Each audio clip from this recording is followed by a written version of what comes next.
ನಾವು ಬರೀ ಕೋಲಾರ ಸುತ್ತಮುತ್ತ ಮಾತ್ರ ಕೆಲಸ ಮಾಡ್ತಿದ್ವಿ ಒಂದು 10 ವರ್ಷಗಳಿಂದ. ಈಗ ಕೋಲಾರದ ಆಚೆಗೂ ಕೂಡ ಅಸ್ಪೃಶ್ಯತೆಯನ್ನು ನಿವಾರಿಸುವಂತಹ ಒಂದಷ್ಟು ಕೆಲಸಗಳು ಮಾಡಬೇಕು ಅಂತ ಹೇಳಿ ನಾವು ಈಗ ಈ ಕಡೆಗೂ ಬಂದಿದ್ದೇವೆ. ಇತ್ತೀಚೆಗೆ ಅಂದರೆ ಒಂದೆರಡು ವರ್ಷ ಆಯ್ತಲ್ಲ ಸರ್, ಮದ್ದೂರು ಪಕ್ಕದಲ್ಲಿ ಒಂದು ಮನೆಯಲ್ಲಿ ಕಾರ್ಯಕ್ರಮ ಮಾಡಿದ್ವಿ. ನಂತರ ಹಾಸನದಲ್ಲೂ ಕೂಡ ಒಬ್ಬರ ಮನೆಯಲ್ಲಿ ಈ ರೀತಿಯ ಒಂದು ಮಳಲಿ ಅನ್ನುವಂಥ ಗ್ರಾಮದಲ್ಲಿ ಒಬ್ಬರು ಪ್ರೊಫೆಸರ್ ಅವರ ಮನೆಯಲ್ಲಿ ಕೂಡ ಈ ಥರ ಕಾರ್ಯಕ್ರಮವನ್ನು ಏರ್ಪಡಿಸಿದ್ವಿ. ಕೋಲಾರದ ಆಚೆಗೂ ಕೂಡ ಈ ರೀತಿಯ ಒಂದು ವಿಚಾರಗಳು ಹೋದರೆ, ಎಲ್ಲಾದರೂ ಒಂದು ಅಸ್ಪೃಶ್ಯತೆ ಉಳ್ಕೊಂಡಿದ್ರೆ, ಎಲ್ಲಾದರೂ ಅಂತ ಹೇಳಂಗಿಲ್ಲ, ಇದೆ, ಎಲ್ಲ ಕಡೆ ಇದೆ ಅದು.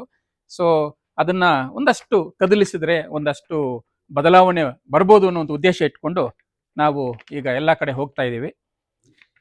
ಅನೇಕರಿಗೆ ನಾವು ಹೊಸಬರಾಗಿರೋ ಕಾರಣಕ್ಕೆ ಸಣ್ಣದಾಗಿ ನಮ್ಮ ಪರಿಚಯ ಮಾಡ್ಕೊಂಡು ಬಿಡ್ತೇವೆ.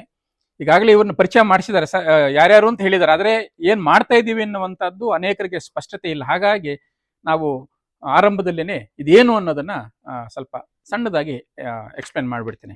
ನಾನು ಡಾಕ್ಟರ್ ಶಿವಪ್ಪ ಅರಿವು ಅಂತೇಳಿ ಕೋಲಾರ ಪದವಿ ಕಾಲೇಜಲ್ಲಿ ಇತಿಹಾಸದ ಪ್ರಾಧ್ಯಾಪಕನಾಗಿ ಕೆಲಸ ಮಾಡ್ತಾ ಇದ್ದೇನೆ. ನಮ್ಮದು ಅಂದರೆ ಕೋಲಾರ ಜಿಲ್ಲೆ ಮುಳುಬಾಗಲ್ ತಾಲೂಕಿನ ಒಂದು ಹಳ್ಳಿ. ನಮ್ಮ ಊರಲ್ಲೂ ಕೂಡ ಎಲ್ಲ ಕಡೆ ಇರುವ ಹಾಗೆ ಅಸ್ಪೃಶ್ಯತೆ ಅನ್ನುವಂಥದ್ದು ಇತ್ತು, ಈಗಲೂ ಇದೆ.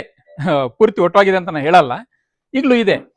ಆದರೆ ಅದನ್ನು ಹೇಗೆ ನೋಡ್ತಾ ಇದೀವಿ ಅಂತಂದ್ರೆ, ಈಗ ನಾನು ಒಂದು ಜನರಲ್ ಕ್ಯಾಸ್ಟ್ಗೆ ಸೇರಿದಂಥ ಒಬ್ಬ ವ್ಯಕ್ತಿ.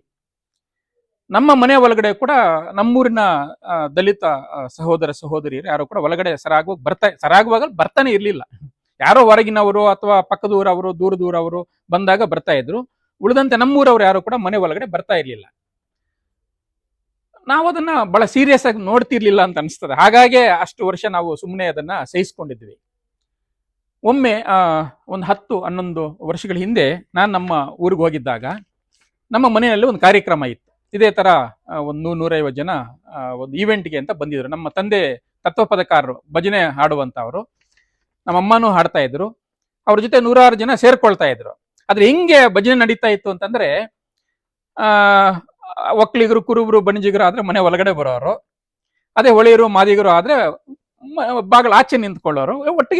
ಒಟ್ಟಿಗೆ ಕಾಣಿಸ್ತಾ ಇತ್ತು. ಆದ್ರೆ ಬೈಫರ್ಕೇಶನ್ ಸ್ಪಷ್ಟವಾಗಿ ಗೊತ್ತಾಗ್ತಾ ಇತ್ತು. ಏನು ಜನರಲ್ ಕ್ಯಾಸ್ಟ್ ಅಂತೀವಲ್ಲ, ಅದರ್ಸ್ ಅಂತೀವಲ್ಲ, OBC ಅಂತೀವಲ್ಲ, OBC ಅವರು ಮನೆ ಒಳಗಡೆ, ನಮ್ಮೂರಿನವರೇ ದಲಿತರು, ಅದೇ ಹೇಳದ್ನಲ್ಲ, SC ಬೋವಿ ಆತರ ಸಮುದಾಯದವರ ಸಮಸ್ಯೆ ಇಲ್ಲ, ಅದು ಟಚಬಲ್ ಸಮುದಾಯ. ಆದ್ರೆ ಉಳಿದಂತೆ ಮಾದಿಗ ಸಮುದಾಯದವರು ಅಥವಾ ನಮಸ್ತೆ ಹೊಳೆಯ ಸಮುದಾಯದವರು ಯಾರಾದ್ರು ಬಂದಾಗ ಬಾಗಿಲು ಆಚೆ ಕೂತ್ಕೊಂಡು ಭಜನೆ ಮಾಡ್ತಾ ಇದ್ರು. ಅದು ಹೇಳದ್ನಲ್ಲ, ಸುಮಾರು ವರ್ಷಗಳ ಕಾಲ ನಾವು ಅದನ್ನ ನೋಡ್ದಂಗೆ ಅದು ನಡೀತಾ ಇತ್ತು. ಆದ್ರೆ ಒಂದು ಸಾರಿ ಇದೇ ತರ ಒಂದು 5ನೇ ವರ್ಷದ ನಮ್ಮ ತಂದೆಯ ತಿಥಿ ಅದು, ನನಗದು ಒಂಥರ ಚುಚ್ಚದಂಗಾಯಿತು. ನಾನು ಇಷ್ಟೆಲ್ಲ ಓದ್ಕೊಂಡಿದ್ದೇನೆ, ಇದೇ ಮೈಸೂರು ಯೂನಿವರ್ಸಿಟಿಯಲ್ಲಿ ನಾನು MA ಮಾಡಿದ್ದು, PhD ಮಾಡಿದ್ದು ಹಿಸ್ಟ್ರಿ ಡಿಪಾರ್ಟ್ಮೆಂಟ್ ಅಲ್ಲಿ.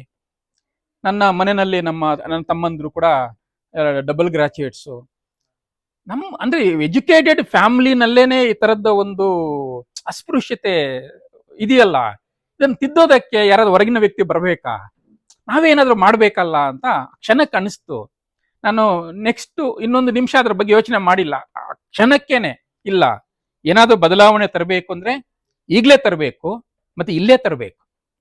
ಪಕ್ಕದ ಮನೆಯಲ್ಲಿ ತರಕ್ಕಾಗಲ್ಲ, ನಮ್ಮ ಮನೆಯಲ್ಲೇ ತರಬೇಕು, ಮತ್ತೆ ನಾಳೆ ತರಬಾರ್ದು, ಅದನ್ನ ಈ ಕ್ಷಣದಲ್ಲೇ ತರಬೇಕು ಅಂತೇಳಿ ಎಲ್ಲರನ್ನು ಕೂರಿಸ್ಕೊಂಡು ಭಜನೆ ನಿಲ್ಲಿಸಿ ಒಂದು 10 ನಿಮಿಷ ಮಾತಾಡಬೇಕು ಅಂತ ಅನಿಸ್ತಾ ಇದೆ, ನೀವೆಲ್ಲ ಕೇಳಿಸ್ಕೋಬೇಕು ಅಂತ ಹೇಳಿದೆ. ಎಲ್ಲರೂ ಬಹಳ ಆಸಕ್ತಿಯಿಂದ ಕೇಳಿಸ್ಕೊಳ್ಳಕ್ಕೆ ಶುರು ಮಾಡಿದ್ರು. ನಾನು ಹೇಳಿದೆ, ನೋಡಿ, ನೀವು ತತ್ವಪದಗಳನ್ನ ಹಾಡ್ತಾ ಇದ್ದೀರಿ, ಆ ತತ್ವಪದಗಳಿಗೆಲ್ಲ ಕೂಡ ಒಂದು ಆಶಯ ಇದೆ. ಏನು ಅಂತಂದ್ರೆ, ನಾವೆಲ್ಲರೂ ಕೂಡ ಏನು ಒಂದು ಅಲ್ವಾ, ಎರಡೇ ಜಾತಿ ಇರೋದು ಅಲ್ವಾ, ಗಂಡೊಂದು ಹೆಣ್ಣೊಂದು ಅನ್ನುವಂತ ರೀತಿಯ ಹಾಡುಗಳಂತೂ ಎಲ್ಲ ತತ್ವಪದಗಳಲ್ಲೂ ಕೂಡ ಇದೆ. ಇದನ್ನ ಸುಮಾರು ವರ್ಷಗಳಿಂದ ಹಾಡ್ತಾ ಇದ್ದೀರಿ, ಆದ್ರೆ ಆಚರಿಸ್ತಾ ಇದ್ದೀರಾ? ಯಾರು ಆಚರಿಸ್ತಾ ಇಲ್ಲ. ಸೊ ಆಚರಣೆಗೆ ಬರದೇ ಇರುವಂತ ಹಾಡನ್ನ ಯಾಕೆ ಹಾಡಬೇಕು? ಅದು ಹಾಡು ಏನು ಹೇಳುತ್ತೋ ಅದು ನೀವು ನಡ್ಕೋಬೇಕಲ್ಲ, ಹಂಗೆ ನೀವು ನಡ್ಕೊಳ್ತಾ ಇಲ್ವಲ್ಲ ಅಂತ ಹೇಳಿ ಅವ್ರಿಗೆ ಮನವರಿಕೆ ಮಾಡಿಕೊಟ್ಟೆ. 10 ನಿಮಿಷ ಸಹ, ನಿಜ, ನಾನೇನು ಅದು ತುಂಬಾ ಗಂಟೆಗಳೇನು ಮಾತಾಡಿಲ್ಲ. 10 ನಿಮಿಷದಲ್ಲಿ ಅವರೆಲ್ಲರೂ ಒಪ್ಕೊಂಡ್ರು.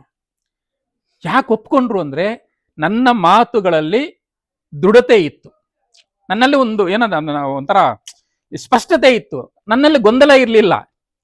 ಏನೋ ಸುಮ್ಮನೆ ಏನೋ ಮಾತಾಡ್ತಾರೆ ಅಂತ ಅನಿಸ್ತಿರ್ಲಿಲ್ಲ, ಎಲ್ಲ ಇವ್ರು ಮಾಡೇ ಮಾಡ್ತಾರೆ ಅನ್ನೋ ಒಂದು ಕ್ಲಾರಿಟಿ ಅವ್ರಿಗೆ ಸಿಕ್ಕಿದ್ರಿಂದ, ಮತ್ತೆ ಅವ್ರಿಗೆ ನಿಜ ಇವ್ರು ಹೇಳ್ತಾ ಇರೋದು ಅಂತ ಅನಿಸಿದ್ರಿಂದ ಆ ಕ್ಷಣಕ್ಕೇನೆ ನಮ್ಮ ಮನೆ ಒಳಗಡೆ ಎಲ್ರನ್ನೂ ಬರೆಸ್ಕೊಳ್ಳೋದಕ್ಕೆ ನಮ್ಮ ಮನೆಯವರು, ನಮ್ಮ ಊರಿನವರು ಎಲ್ಲರೂ ಒಪ್ಪಿದ್ರು. ಮತ್ತೆ ಮನೆ ಒಳಗಡೆ ಬರೋದು ಕೂಡ ನಮ್ಮೂರಿನ ದಲಿತರು ಕೂಡ ಒಪ್ಪಿದ್ರು. ಇಲ್ಲ ಅನೇಕರು ಹೇಳ್ತಾರೆ, ಇಲ್ಲ ನಾವು ಕರೆದ್ರು ಬರಲ್ಲ ಅಂತ. ನಾನು ಆ ಮಾತನ್ನು ಒಪ್ಪೋದೇ ಇಲ್ಲ. ನೀವು ಕರೆಯುವಂತ ಅವರು ದೃಢವಾಗಿದ್ರೆ, ನಿಮ್ಮ ಮಾತುಗಳಲ್ಲಿ ಪ್ರೀತಿ ಇದ್ರೆ 100% ಬರ್ತಾರೆ. ನಮ್ಮ ದೇವಸ್ಥಾನಕ್ಕೆ ಕರಿತೀವಿ ಬರಲ್ಲ ಅನ್ನುವಂಥ ಮಾತನ್ನು ಕೂಡ ನಾನು ಒಪ್ಪೋದೇ ಇಲ್ಲ. ಕರೆಯುವಂತ ಅವರು ಯಾವ ಸ್ಥಿತಿಯಲ್ಲಿದ್ದಾರೆ ಅನ್ನುವಂಥದ್ದನ್ನು ಅವ್ರು ಗಮನಿಸ್ತಾರೆ. ಇವ್ರು ಕರೆಯುವಂತ ಅವರು ಬರೀ ಕಾಟಾಚಾರ ಕರೀತಾ ಇದ್ದಾರಾ ಅಲ್ವಾ? ನೋಡಿ, ಯೋಚನೆ ಮಾಡಿ, ಬರಂಗಿದೆ ಬನ್ನಿ ಅಂತಂದ್ರೆ ಆ ಮಾತಲ್ಲಿ ಏನಿದೆ ಅಲ್ವಾ? ಟೋನ್ ಅಂತೀವಲ್ಲ ಇಂಗ್ಲಿಷ್ ಅಲ್ಲಿ, ಆ ಟೋನ್ ಹೇಗಿದೆ ಅನ್ನೋದು ಕೂಡ ಬಹಳ ಮುಖ್ಯ ಆಗತ್ತೆ. ಸೊ ಹಾಗಾಗಿ ಕರೆದ್ರೂ ಬರಲ್ಲ ಅನ್ನುವಂಥ ಮಾತನ್ನ ನಾನಂತೂ ಒಪ್ಪೋದೇ ಇಲ್ಲ, ಅದು ನಿಜಾನೂ ಅಲ್ಲ. ಸೊ ನಾನು ಕರೆದ ತಕ್ಷಣ ಸಣ್ಣ ಯೋಚನೆ ಕೂಡ ಇಲ್ದೇನೆ ಎಲ್ಲರೂ ಯಾಕೆ ಬಂದ್ರು ಅಂತಂದ್ರೆ, ನಮ್ಮ ಮಾತಲ್ಲಿ ಆ ರೀತಿಯ ಒಂದು ಪ್ರೀತಿ ಇತ್ತು, ಮತ್ತೆ ನಿಜವಾಗಿ ಕರೀತಾ ಇದ್ರೆ ಅನಿಸ್ತು. ತಕ್ಷಣಕ್ಕೆ ಎಲ್ಲರೂ ಬಂದ್ರು. ಆದ್ರೆ ಅದು ಒಂದು ದಿನದ ಕಾರ್ಯಕ್ರಮ ಆಗ್ಬಾರ್ದು ಅಂತ ಹೇಳಿ ನಾವೇನ್ ಮಾಡಿದ್ವಿ, ಅದನ್ನ ಪ್ರತಿ ವಾರ, ಕನಿಷ್ಠ ಒಂದು ವಾರದಲ್ಲಿ ಒಂದು ದಿನ ಆದ್ರೂ ಇದನ್ನ ಎಲ್ಲಾ ಕಡೆ ಮಾಡಬೇಕು ಅಂತ ಹೇಳಿ 2ನೇ ಕಾರ್ಯಕ್ರಮ ನಮ್ಮ ಊರಲ್ಲೇ ಹಾಕೊಂಡ್ವಿ. ಯಾಕಂದ್ರೆ ನಮ್ಮ ಒಂದು ಮನೆಯಲ್ಲಿ ಹಾಗೆ ಅದು ನಿಲ್ಬಾರ್ದಲ್ಲ. ಇನ್ನೊಂದು 15 ದಿನ ಬಿಟ್ಕೊಂಡು ನಮ್ಮ ಜಸ್ಟಿಸ್ ನಾಗಮೋಹನ್ ದಾಸ್ ಅವ್ರ ನೀವು ಹೆಸರು ಕೇಳಿರ್ತೀರಿ, ಹೈಕೋರ್ಟ್ ಜಡ್ಜ್ ಆಗಿದ್ದಂಥವ್ರು, ಮತ್ತೆ ಅನೇಕ ಆಯೋಗಗಳಿಗೆ ಅಧ್ಯಕ್ಷರಾಗಿ ಕೆಲಸ ಮಾಡಿದವರಲ್ಲ, ಅವರು ನಮ್ಮ ಊರಿನವರೇನೆ. ಅವ್ರನ್ನ ಅಪ್ರೋಚ್ ಮಾಡಿದೆ, ಒಂದು ದೊಡ್ಡ ಕಾರ್ಯಕ್ರಮ ಮಾಡೋಣ ಸರ್ ಅಂತ. ಅವರು ಒಪ್ಕೊಂಡ್ರು. ನೋಡಿ, ಅಷ್ಟು ದೊಡ್ಡ ಜಡ್ಜು ನಾನು ಕರೆದ ತಕ್ಷಣ ಯಾಕೆ ಒಪ್ಕೊಂಡ್ರು ಅಂದ್ರೆ, ಅವ್ರಿಗೂ ನಮ್ಮ ಬಗ್ಗೆ ಏನೋ ಒಂದು ಪ್ರೀತಿ, ನಮ್ಮ ಬಗ್ಗೆ ಏನೋ ಒಂದು ಗೌರವ ಇತ್ತು ಅನಿಸ್ತದೆ. ಸೊ ಅವ್ರು ಒಪ್ಕೊಂಡ್ರು. ಹಾಗೇನೆ ನಮ್ಮಲ್ಲಿ ಮೈಸೂರಿನಲ್ಲಿ DC ಆಗಿದ್ರಲ್ಲ ನಮ್ಮ ಶ್ರೀನಿವಾಸಾಚಾರಿ ಅಂತ ಕೇಳಿರ್ತೀರಿ ನೀವು, ಅವರು ನಮ್ಮ ಭಾಗದವ್ರೇನೆ, ಇಲ್ಲಿ ಜಿಲ್ಲಾಧಿಕಾರಿಗಳಾಗಿದ್ರು, ಅವಾಗ ಎಲೆಕ್ಷನ್ ಕಮಿಷನರ್ ಆಗಿದ್ರು, ಕರ್ನಾಟಕದ ಎಲೆಕ್ಷನ್ ಅವ್ರನ್ನು ಅಪ್ರೋಚ್ ಮಾಡಿದೆ, ಅವರು ಕೂಡ ಒಪ್ಕೊಂಡ್ಬಿಟ್ರು. ತಹಶೀಲ್ದಾರ್ನ ಕೇಳಿದ್ವಿ, ಅವರು ಒಪ್ಕೊಂಡ್ಬಿಟ್ರು. ಸೊ ಹೀಗೆ ಅನೇಕ ಕರೆದವ್ರನ್ನ ಒಪ್ಕೊಂಡ್ಬಿಟ್ರು. ನಮ್ಮೂರಲ್ಲಿ ಒಂದು ದೊಡ್ಡ ಪ್ರೋಗ್ರಾಮ್ ಮಾಡಿದ್ವಿ, ಊರೆಲ್ಲ ಮೆರವಣಿಗೆ ಮಾಡಿದ್ವಿ ಸರ್, ಎಲ್ಲರೂ ಸೇರಿ, ಎಲ್ಲ ಸಮುದಾಯದವರು ಸೇರಿ. ಆ ಸುತ್ತಮುತ್ತ ಇರುವಂತ ಒಂದು 100-150 ಇವರೆಲ್ಲ ಕೂಡ ಇದ್ರು, 100-150 ಜನ ಸೇರಿ ಊರೆಲ್ಲ ಒಂದು ಮೆರವಣಿಗೆ ಮಾಡಿ ಒಂದು 4-5 ಮನೆಗಳಲ್ಲಿ ಒಂದು ಪ್ರವೇಶದ್ದು ಮಾಡಿದ್ವಿ ಸರ್. ಒಂದು ಬಣಿಜಿಗರ ಮನೆ, ಕುರುಬರ ಮನೆ, ಈ ತರ ಬೇರೆ ಬೇರೆ ಸಮುದಾಯದ ಮನೆಗಳನ್ನ ಸಾಂಕೇತಿಕವಾಗಿ, ಯಾಕೆಂದ್ರೆ ಎಲ್ಲ ಮನೆಗೂ ಹೋಗಕ್ಕೆ ಆಗದೆ ಇರ್ಬೋದು, ಸೊ ಒಂದಷ್ಟು ಮನೆಗಳನ್ನ ಒಳಗಡೆ ಹೋಗಿ ಅವರು ಏನು ನಮ್ಗೆ ಕೊಟ್ಟದನ್ನ ತಿಂದು ಇದನ್ನ ಅಸ್ಪೃಶ್ಯತೆ ಹೋಗ್ಲಾಡಿಸ್ಬೇಕು ಅನ್ನುವಂತ ಒಂದು ಹೊಸ ರೀತಿಯ ಒಂದು ಚಳುವಳಿಯನ್ನ ಅಲ್ಲಿಂದ ಶುರು ಮಾಡಿದ್ವಿ. ಅದಕ್ಕೆ ಮನೆ ಒಳಗಡೆ ಬರೋದಲ್ವಾ, ತಕ್ಷಣಕ್ಕೆ ಒಳದದ್ದು ಗೃಹ ಪ್ರವೇಶ ಅಂತ. ನಂತರ ಕೆಲವರು ಅದೇನೋ ಸ್ವಲ್ಪ ಹಳೆಯ ತರ ಇದೆ, ಅದೇನಾದ್ರು ಚೇಂಜ್ ಮಾಡಿ ಅಂತಂದಾಗ ನಾವು ಅರಿವು ಭಾರತ ಅಂತ, ಯಾಕಂದ್ರೆ ಅದೆಲ್ಲದಕ್ಕೂ ಬರೀ ಮನೆ ಪ್ರವೇಶ ಅಂತ ನಾವು ಶುರು ಮಾಡಿ ನಂತರ ದೇವಸ್ಥಾನ ಪ್ರವೇಶ ಅಂತ ಹೇಳಿ ಇಲ್ಲ ನೋಡ್ತಾ ಇದ್ರಲ್ಲ, ಈ ತರದ ವಿಸ್ತರಣೆ ಆಗಿರೋದು 1-2 ವರ್ಷದಲ್ಲಿ. ಮೊದಲು ಬರೀ ಗೃಹ ಪ್ರವೇಶ ಇತ್ತು, ನಂತರ ಸಹಭೋಜನ ಅಂತ ಮಾಡಿದ್ವಿ. ಮತ್ತೆ ಸಹಭೋಜನ ಸ್ವಲ್ಪ ಕಾಸ್ಟ್ಲಿ ಆಗ್ಬಿಡುತ್ತೆ, ಕೆಲವರಿಗೆ ಹೊರೆ ಆಗ್ಬೋದು.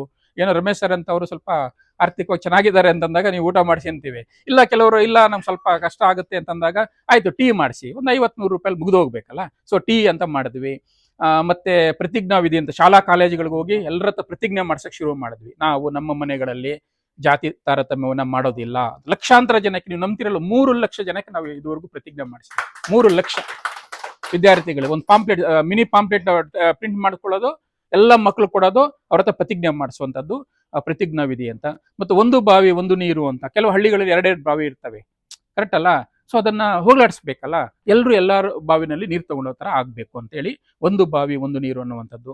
ಮತ್ತೆ ಅದ್ರ ಜೊತೆಗೆ ಮರು ಮದುವೆ ಅಂತಾನು ಶುರು ಮಾಡಿ, ಎಷ್ಟೋ ಹಳ್ಳಿಗಳಲ್ಲಿ ವಿಧವೆಯರು ಅಂದ್ರೆ ಸಣ್ಣ ವಯಸ್ಸಿಗೆ ಗಂಡ ಸತ್ತವಾಗಿರ್ತಾನೆ ಅಥವಾ ಇನ್ನೇನೋ ಸಮಸ್ಯೆ ಆಗಿರುತ್ತೆ, ಅದು ಕೂಡ ಅಸ್ಪೃಶ್ಯತೆ ಎಷ್ಟೋ ಭೀಕರವಾಗಿರುವಂತ ಸಮಸ್ಯೆ ಅಂತ ನಮ್ಗೆ ಅನಿಸ್ತು.